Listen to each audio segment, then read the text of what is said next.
Brought to you by L&M Filters. This is it. L&M is best. Stands out from all the rest.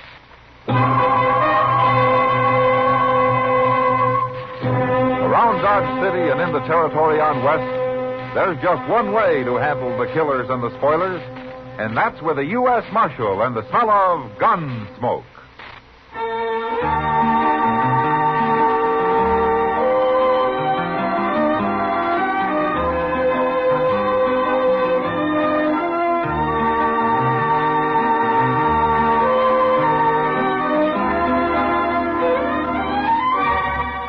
Gunsmoke, starring William Conrad. The transcribed story of the violence that moved west with young America. And the story of a man who moved with it. I'm that man. Matt Dillon, United States Marshal. The first man they look for and the last they want to meet. It's a chancy job, and it makes a man watchful. And a little lonely.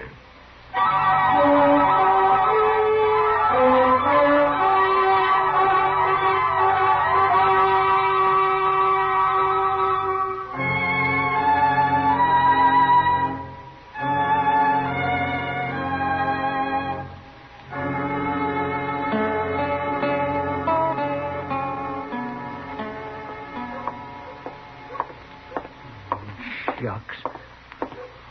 Doggone the luck. Cuss it. Oh, hello, Chester. Oh, hello, John. Doggone the luck, anyway. Mr. Dillon? Well, how are you, Chester? How long you been standing here? Oh, not long. I'm waiting to go to dinner with Doc, if he ever comes out of his office, that is. Well, have you been here a half hour? No, not that long, I don't think. Why? Well, I thought maybe you'd seen Miss Kitty out here in the street somewhere. No, I haven't seen her. She's got to be someplace. Well, I expect she is, Chester.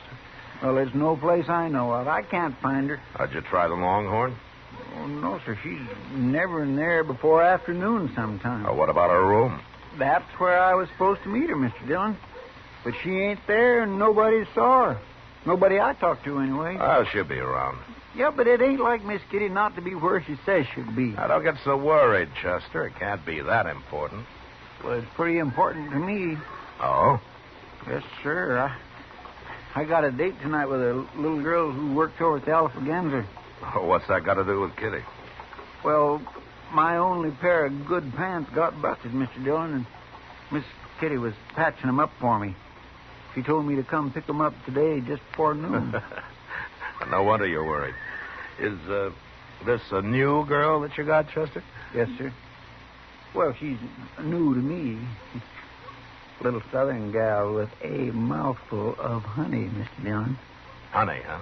Mm-hmm. Well, that makes good bait for old bears like you. Oh, Mr. Dillon, I ain't no bear. Not really. Hello, Matt. Chester. Yeah, hello, Doc. Doc, how are you? Oh, I hope I haven't kept you waiting too long, Matt. Oh, that's okay, Doc. Now I won't have to worry if I'm the one that's late next time. Huh? I'm not the one that's late. Oh, you're not? No. Kitty is. Kitty? Yes, she said yesterday she'd be in at noon. Wanted me to look at a tooth that's been bothering her, and I promised I'd be there, but I can't wait forever. It seems like Kitty's late all the way around today, doesn't it? I was supposed to see her too, Doc, but I can't find her no place. Well, it doesn't matter. She's probably sleeping in for a change. No, she ain't. I've been to her room. Nobody saw her around there at all. Is that so? And she said she'd be there. Well, come to think of it, it's not like Kitty. When she says she'll be there, she's there. Yeah, it kindly worries me. Now, you two getting all worked up over nothing. Kitty isn't that clock-like, and Well, you know then it. where is she, Matt? I don't know where she is. Kitty's a big girl. She can take care of herself. Now, stop worrying about her. Hey, here comes Sam Noonan. Maybe he knows where she's at. Well, how would he know? Well, Miss Kitty works for him at the Long Branch, don't she? Sure, but Sam doesn't keep her on a string. Her time's her own. Morning, gentlemen. Hello, Sam. How are you, Hello, Say, Sam. Sam, you ain't seen Miss Kitty around today, have you? Oh, Chester, I ain't. Noticed you men standing here. Thought I'd come ask you. You mean that you're looking for her, too? Well, she was going to come to the Long Branch about 10 o'clock. Went down early to meet her, and she ain't showed up yet, Marshal. 10 o'clock's pretty early for Kitty, isn't it, Sam? Well, sure, but she was doing it as a favor to me. I want to get started repainting the place, and she was going to give me some ideas about making it real fancy. She said she'd be there, and I got a man waiting to go to work on it this afternoon. You know, it beats me. Kitty takes one morning off, and everybody in Dodge is out looking for it. Well, I don't know about everybody else, Marshal, but I do know when Kitty says she'll do something, she does it. That's just what we've been saying, Sam. Where do you think she's got to, anyway? I ain't gone looking for it, Chester. I've just been waiting. Matt, Yeah, what, Doc? Kitty might miss one appointment, but she'd never in the world miss 3. Who saw her last? You, Sam? What time did she leave the Long Branch last night? Oh, it was early, Marshal. It was real early. Oh, why? Where did she go? Well, she was talking to some dude from back east. I never saw him before, and they both disappeared about 10 o'clock. I don't know where they went. She didn't come back? That's the last I seen of her. Yeah. Who is this dude? You know his name? No, I don't. He was a tall, thin fella, had fancy clothes. That's all I know. I don't trust them dudes and never did. Well, maybe we better find him and talk to him. Well, where are we going to find him? The Dodge House, Chester. A man like that wouldn't stop any place else. Look, Doc, you better go ahead and eat. I'll join you if I can.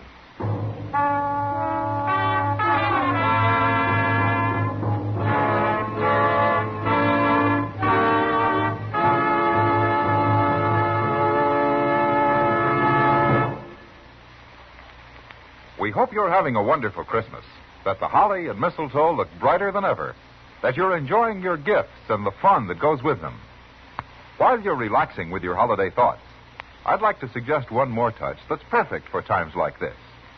Light up an L&M. If you're a filter tip smoker, L&M is best.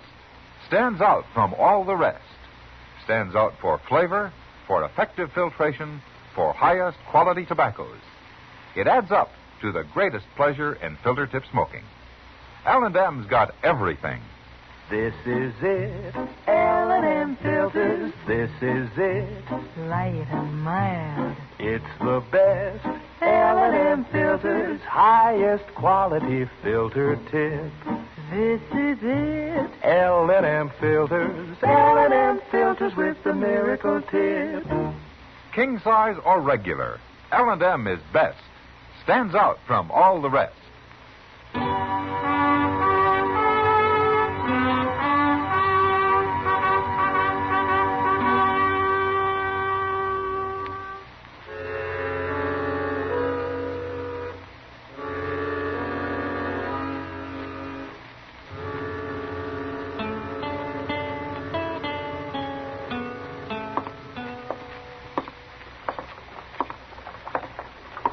Say, maybe this fella got her outside and knocked her in the head and robbed her, Mr. Dillon. Kitty doesn't carry money on her, Chester. Well, she wears jewelry. She's also over 21 years old, and she's got enough sense not to let anybody knock her on the head. And if he did, I suppose somebody'd have found her by now. Yeah, sure. Hey, look. There's Mr. Dobie himself at the desk in there. Oh, good.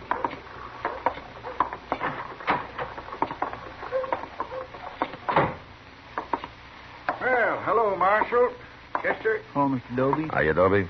Now, don't tell me the Dodge House has taken in another gunman. You're going to shoot the place up again. Well, it wouldn't happen so often if you'd make your guests check their guns, Dobie. Kind of people come in here to take the army to do that. That's a poor rule anyway. A man can always hide a gun. Or a knife. It's not that kind of a man I'm looking for this time, Dobie. It's an Easterner, some dude. What's his name? Well, I don't know his name, but he's tall and thin, and he's a sort of a fancy dresser. He's new to Dodge. Must be that fellow Rackmill. Rackmill? He fits your description, but he sure didn't look like no troublemaker to me. What's he done? I don't know, Toby. I don't know. Maybe nothing. Is he in his room? No, he ain't. Funny thing, now you mention it. Clerk told me this morning that Rackmill didn't come in at all last night. He didn't? I didn't think nothing about it till now. Oh, you know how some fellas are. They get to playing cards or something. He ain't up to no good, Mr. Dillon. I just know he ain't. Dobie, what do you know about him? I told you all I know. He come here day before yesterday. Said he was traveling around, seeing the West. I don't think he's working. He don't act sharp enough to be a gambler. Okay, Dobie, thanks. Thanks very much. Look, if he does come in, don't say anything about my being here, will you? Not a word, Marshal. But I'll send somebody after you if you want. Good. I gotta go find that clerk. I ain't paying him for me to stand here all day. Well, what are we going to do now, Mr. Dillon? Look, I tell you, Chester, you go down and check the stage, huh? I'm going to go over to the depot, and I'll see you back at the office. You think you might have kidnapped her? Well, we'll know when we find her, Chester.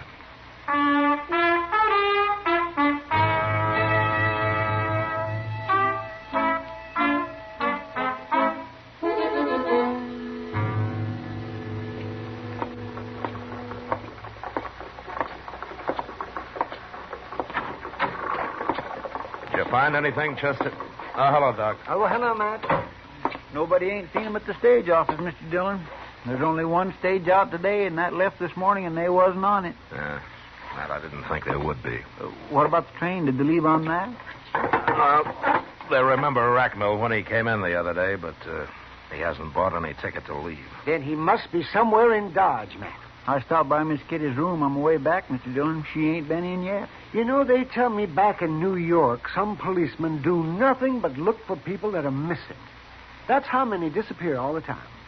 Do they find them, Doc? Sometimes, yes, of course. They always check the city morgue first. Oh, that's where they find a lot of them. People that got killed, you mean? Mm-hmm. Well, some just fall down and die on the streets. Heart seizure, something like that kind of hits them. But, of course, a lot of them are victims of murder. Or killing of one kind of, fights and things like that.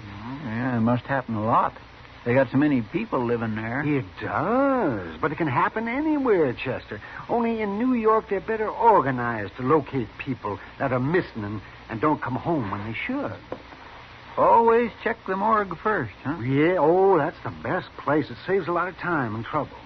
Hey, we ought to have a morgue here in Dodge. Oh, whatever. Oh, Jeff, we don't need one, but Dodge isn't big enough for a morgue. No, I guess it ain't. And besides, people don't come up missing here very often. Well, if you two well-wishers have got the morgue problem settled, I'd like to say something. Why, surely, Matt. Go ahead. If Kitty was in Dodge, we'd have heard from her by now. I'm presuming she's alive, of course, Doc, if that doesn't go too much against your theory. Oh, of course she is. Man, of course she is alive. I was telling Chester about things back east, that's all. And if she's left Dodge and she didn't go by stage or by train, then there's only one other way that she could have gone, isn't there? You mean she walked? That'd be about as likely as you walking somewhere, Chester. I don't know why I didn't think about it before. Let's go down to the stable.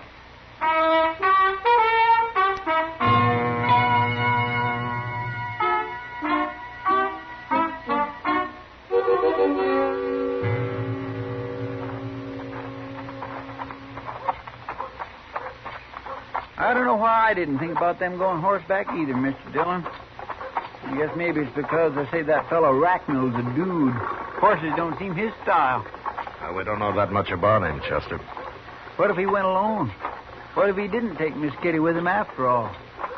Well, he can go anywhere he wants to. Alone.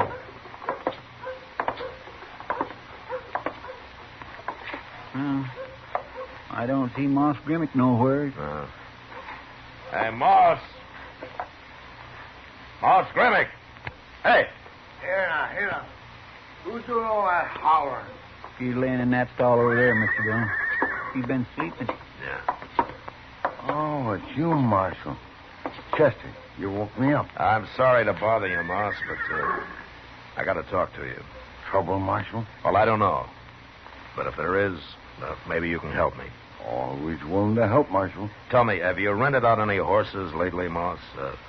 Last night or today? No, I haven't. Business has been mighty slow all week, Marshal. No, you haven't. You sure? Well, you mean saddle horses, don't you? Yeah, sure. I thought so. No man's gonna make a getaway in a buggy, is he? In a buggy? What, do you rent buggies? Not often, but I did last night. By golly, I'm glad you reminded me. He ain't brought it back yet. That fellow still got my buggy, Marshal. Who was it, Moss? Oh, some stranger I never saw him before. Was he an Easterner? He ain't from around here, not in them clothes. Did he, have anybody with him? Yeah, he had a girl. She waited outside for him. I didn't pay no attention to her. It was a good moon last night, and they was going for a little drive. But I want my horse and buggy back, Marshal. You think they went and stole it? Tell me, Moss, did he say where they were going? He said something about Indian Spring. Asked me how far it was. I told him 20 miles. He figured that was too far, but said maybe they'd drive down to Hartway. What'll I do, Marshal? Oh, what time was it when they took the buggy? 10 o'clock, maybe? No, there's nothing down toward Indian Spring I know of, Mr. Dillon. There's hardly even any ranches down there. They must have run into trouble of some kind. Maybe that's it, Marshal. I'll tell you. I didn't bother to mention it since they wasn't going far, but one of the iron rims is off the left wheel on that buggy. Could be they hit a rock and the wheel busted. Yeah, maybe. But it doesn't take all night and half a day to walk 20 miles. But don't worry about your buggy, Moss. We'll find it.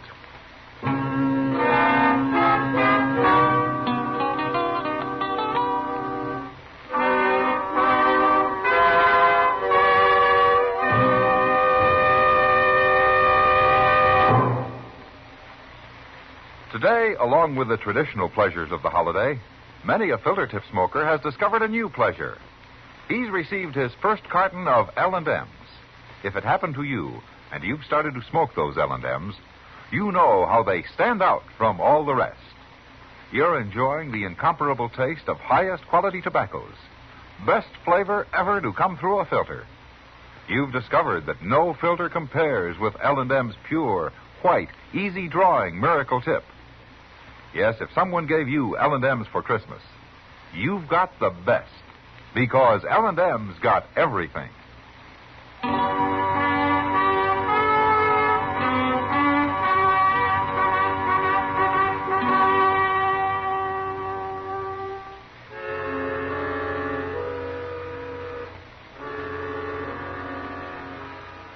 There was no trail going to Indian Spring, so all we could do was start out in the general direction and then ride back and forth across the prairie till we found the buggy tracks. That took an hour, but from then on it was easy. We covered the first 10 miles fast, so fast that we almost missed where the buggy had stopped and a woman's footprints led away from it. We followed these for a mile or two. And then up ahead, we suddenly saw puffs of smoke coming from a clump of box elder, Indian style. That must be Miss Kitty in there, Mr. Dillon. Yeah. Well, is she signaling or what? Well, it looks like it. And she must be in trouble. Maybe. That rack mill fellow must have put her out and just left her to starve. Now, why would he do a thing like that? Well, he's not going to get far enough in that buggy for me not to ask him personally, Chester. But first, we'll take care of Kitty. There she is. She sees us. She's waving. Hi, Miss Kitty. Oh, she's all right, Mr. Dillon. She ain't hurt. Oh, look. Over evermore. She's been using a petticoat to make them smoke signals with.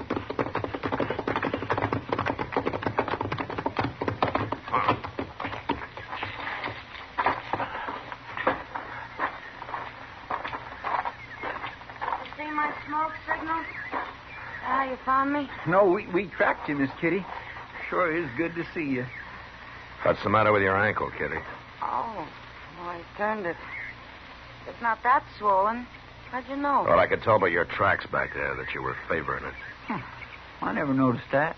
Well, that's why I had to stop walking, Matt. I knew it'd get worse and I'd never make dodge on it. I figured I was better off here than out in the prairie where I couldn't even build a fire. Well, that was smart of you, Kitty. Look, you can ride on one of our horses back, and we'll go double, huh? In this skirt? Oh. Well, one of us can wait here with you while the other one goes and fetches a buggy, okay? No, that'd take too long. I'll make it. I can ride side saddle if we don't go too fast. Okay. You must be hungry. Oh, You know, we didn't think to bring anything to eat. I'm starved. At least I've had water. There's a tiny little spring under that rock over there. Yeah. You're lucky you had matches, too. I wish I'd had a gun. It's alive with rabbits around here. Well, you could have trapped some if you'd stayed here long enough. I'll show you how someday. Thanks. But I hope I never need to know how. Oh, Chester, will you go get our hat and stuff and then throw some sand on that fire? All right, sir. And I'll have me a drink of water while I'm at it. Then we'll get started for Dodge, Kitty. Yeah, the sooner we get there, the sooner you can eat. A side of beef and a sack of potatoes would make a good start. And I come to think of it, I missed dinner myself. I'll join you. I'm sorry I'm so much trouble, Matt. Ah. As long as you're safe. You know, you had everybody worried. Me and Chester and Doc, Sam Noonan. I know. I've been thinking about it. Matt? Yeah. Well, I turned up missing, so you scout around and finally tracked me down clear out here in the prairie and find me standing around on one foot in a bunch of little trees playing Indian. And you don't even ask me how I got here. I know how you got here. Well, sure, of course. With Jim Rackmill and that fool buggy. Part way, anyhow. But that's not what I mean, man. Well, if he'd been out to kidnap or murder you, I guess you'd have mentioned it before this, wouldn't you? I felt so silly. I feel like a fool telling that. Well, go ahead, say it. It can't be that bad. Rackmill's an Easterner. He's never been out here before, and we got to talking, and he said he'd like to see the prairie in the moonlight. It was my idea. We rent a buggy and take a drive for an hour or so. Anything to get out of that smoky saloon for a while. So we did. And he tried to hold your hand. And you got mad. And you slapped him. And you jumped down and you started walking. How'd you know that? I know you, Kitty. You know, sometimes you got a terrible temper. Well, I paid for it this time. Honest, Matt, that's all he did. Tried to hold my hand. I believe it. You know, but you'd have been smarter if you just slapped him and let it go at that. You could have ridden back to Dodge in style. Why'd I have to act like a schoolgirl, Matt? I don't know, Kitty. Some people grow up slow. But I'll tell you one thing. It's a lot better than growing up too fast. Oh, thanks for that anyway, Matt. Hey, look out yonder, Mr. Dillon. Look what's coming. What? It's Rackmill in the buggy. I forgot all about him. Where in the world's he been all this time? Well, looks like we ain't going to have to run him down after all, don't it? Well, he didn't do anything, Chester. He tried to hold my hand. Well, he sure looks wild now. Now, listen, you two. You stay out of this. Leave Rackmill to me. I'll handle him. Come on, Chester. Let's ease up those saddles, huh? Yes, sir.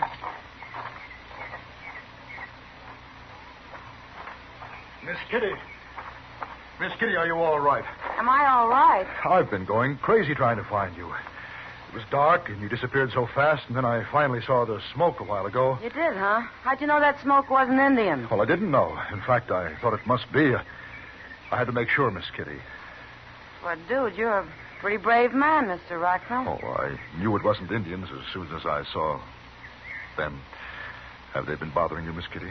What? Come on, Miss Kitty. Get in the buggy. Aren't you forgetting I got out of that buggy once? We'll talk about it later. Take my arm.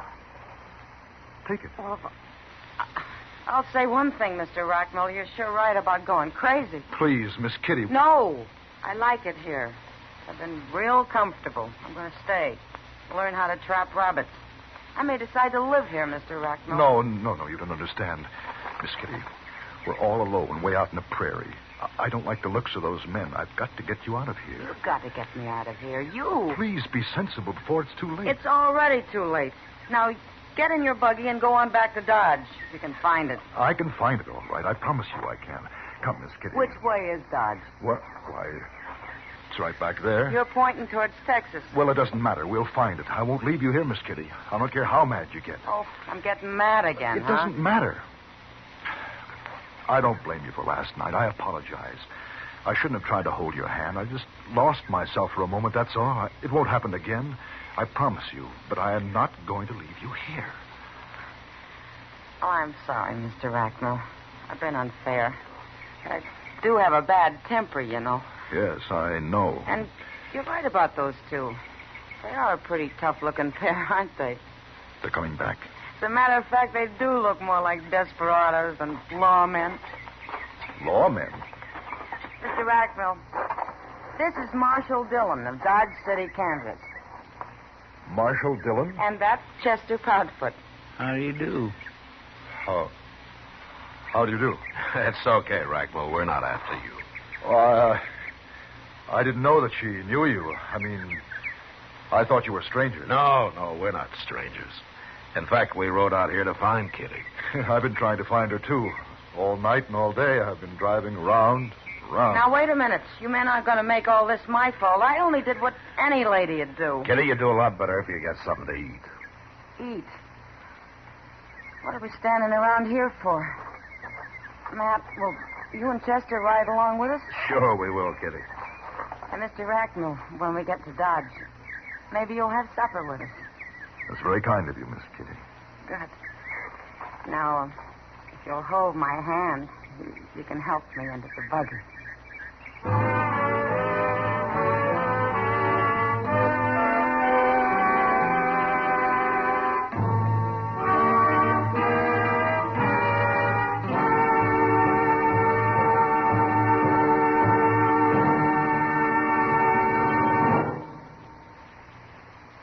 And now our star, William Conrad. Thank you, George. Speaking for all the folks who make and sell Chesterfields as well as L&M filters, Liggett & Myers Tobacco Company, there are 1,300,000 retail dealers and more than 6,000 wholesale distributors. I sincerely hope this is the merriest Christmas ever for you and those close to you.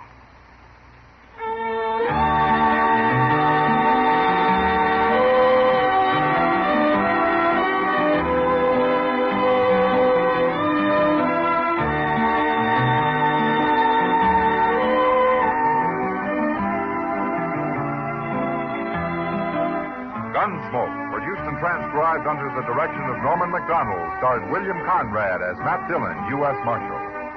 Our story was specially written for Gunsmoke by John Meston, with music composed and conducted by Rex Corey. Sound patterns by Tom Handley and Ray Kemper.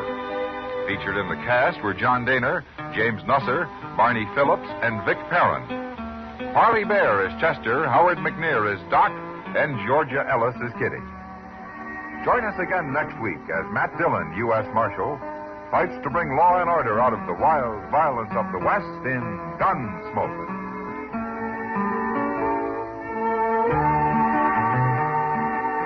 What keeps a family happy? You'll agree if you look at the happiest families you know that it takes more than Dad's paying the bills. Mostly, it's doing things together. A family outing, a backyard barbecue, or games together in the evening. These are the precious moments of family life, the shared moments. Going to worship each week is another of the good things in life for the family to share. Enrich the lives of your family. Worship together.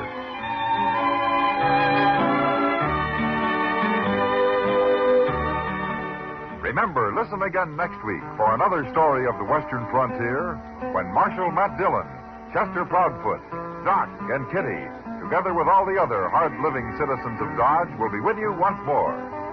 It's America growing west in the 1870s. It's drama. It's Gunsmoke. Brought to you by L&M Filters. This is the CBS Radio Network.